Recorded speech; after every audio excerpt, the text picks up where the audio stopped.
What's this? Data Duty. All right, we're about to speed run this. My game, Data Duty, is now available on Steam, so you can go wishlist it now. You can click the link in the description or go to Steam and find it yourself. But you don't want to miss wishlisting it because when the game releases, there will be a 40% off for the first 7 days of its release. So go wishlist it right now. I don't know why you're still here. Go do it. All right, for the rest of those still here, you may be wondering, how did we get here?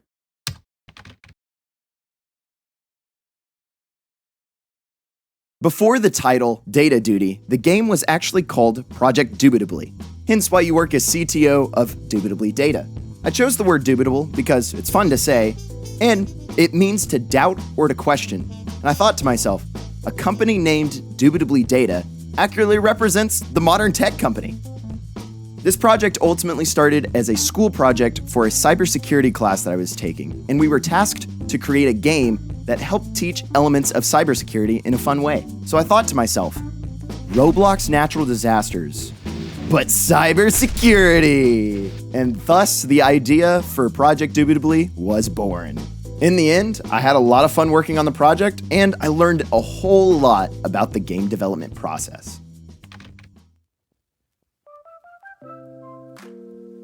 The game engine of choice for Data Duty was the Unity game engine, as I'm familiar with C#, and their asset store accelerated the process of me blocking out what the actual office environment would look like.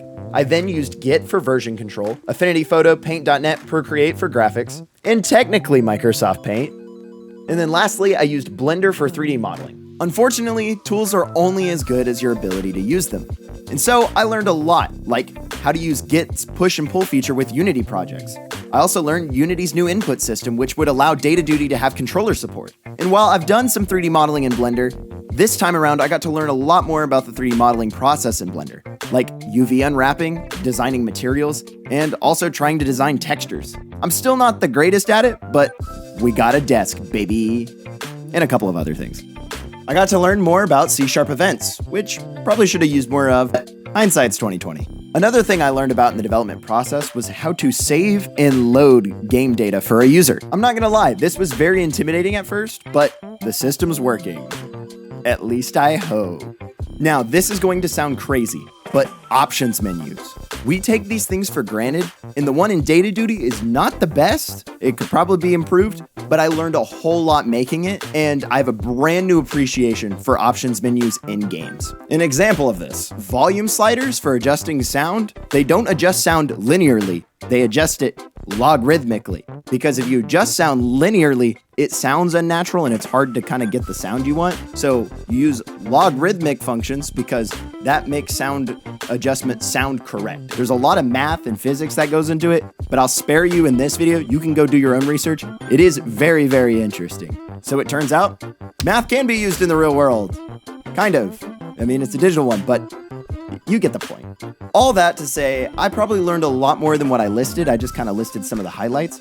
But looking back at the old footage of the game and where it started, despite its small size and not being a very big game, there's still a lot of progress to see from where it started to where it is now.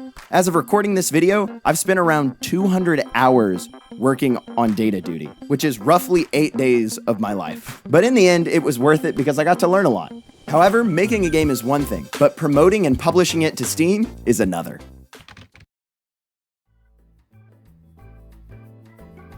There is a ton that goes into getting a game ready for release on Steam.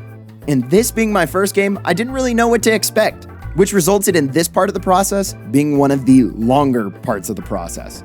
For a game release, you need things like a trailer, promos, and media elements. So I made a trailer and a promo. You can go check them out on the Grudgieson YouTube channel, or you can go check them out on the Steam page, whichever you prefer, link in the description. But then you also need media elements that appear on your game's store page, as well as in users' game library after they purchase your game. There's also a variety of different media elements that are used across Steam in different places where your game may be displayed.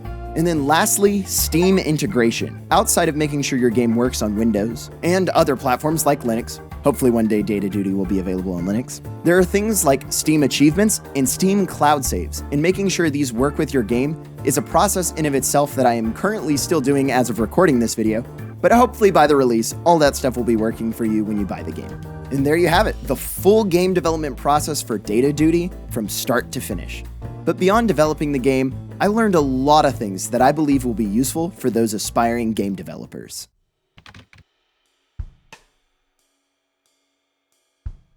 Developing Data Duty was an insightful journey, and I'm proud that I did it because I got to learn a whole lot. Along the way, there would be some things that I would have changed if I could go back, like how some temporary code became permanent code, but in the end, I achieved my goal, developing a game from start to finish. Now, it's not the biggest or the best game in the world, but I'm okay with that.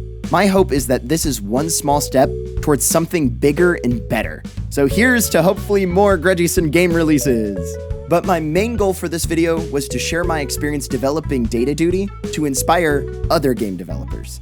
So what can you take away from this? I have 3 things. First, don't oversize the project. You may think you have to create that magnum opus AAA game that you've always dreamed of, but in reality you don't. You just need to create a project that makes you better than you were before, even if that's a small game. Which leads me to my second thing. Limit yourself, because burnout is real.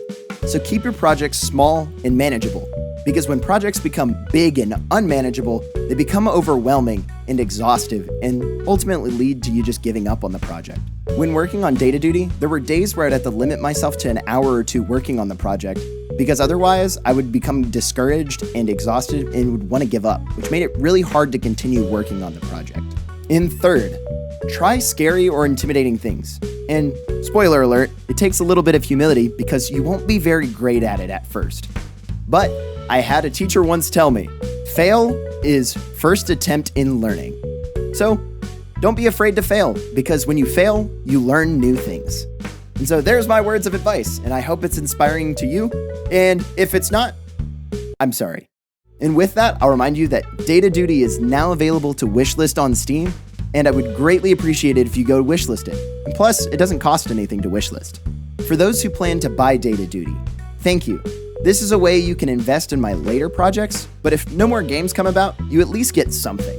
As a bonus, if you buy the game and in-game you like some of the computer backgrounds, you can use your favorite one as your own personal background, as they'll be included when you buy the game.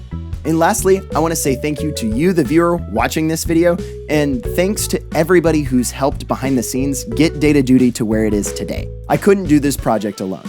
So truly, thank you. If you haven't seen the official Data Duty trailer, you can go check it out. If you haven't seen the gameplay video, you can also go check that out. And remember, Dubitably data is in your hands.